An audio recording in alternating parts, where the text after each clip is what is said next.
noiz etorriko amazortzi jargi burrumban otzen artean hilabeteak hilen argi. Kaixo danari, minutu baten azaldute, bizitza plataforma da 33 Euskal Herri osoko kolektibo osatzen dugu plataforma bat.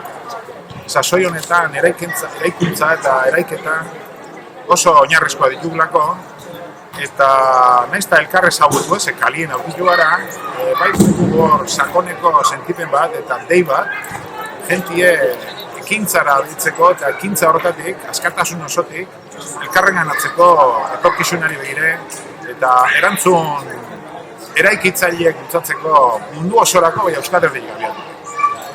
Molarien ahotan egirik ez da diostan. Kontua azken baten da gauzak ezin direla edonola egin eta edozer ezin dela edonola plantilleu. Eta hemen aldarrikatzen dugune da benetako zientzia, benetako ezagutza, benetako hezkuntzak eta horrek dekon loturie osasunagaz. Osasuna euskeraz da osotasunaren kualidadea. Da justo hori dau kolokan ez.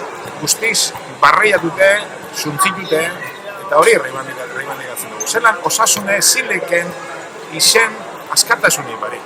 Eta erantzunkizun individual eta kolektibo. Eta ezin da gente trateu adin txikiko moduen eta ganola bako moduen. Orduen horren aurrien guk ez dugu inoren kontra joan beharri. Baizik eta buru jabetzaren osasunen eta askatasunen alde, zientziaren alde eta etorkizunen alde. Jaio naiz libre izateko, da ez autoik egoteko. Jagora umetxoa ikusirik, lorea ezin bizi. Plazaz plaza ekimena irakurri nuen, enteratu nintzen pasatuko zala Galdakotik, Euskal Herri mailan antolatuta dago, hainbat eragileen artean, eta niretzako Galdakotik pasatzea plazerra izan zen, eta pentsatu nuen erabaki nuen parte hartzea.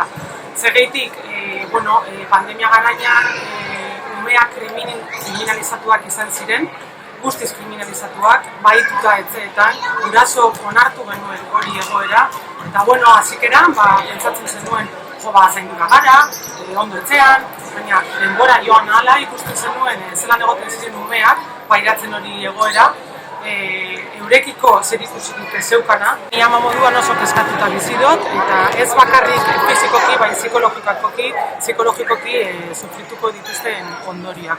Orduen, beti beteiagoa elkartasuna, eta nik esaten dut elkartasuna dela elkar zaintzea, elkar maitatzea, eta elkarrekin bizitzea eta bizitzaz gozatzea. Plazak bete ditzagun, umeekaz eta umen irrifarrakaz. Azki da.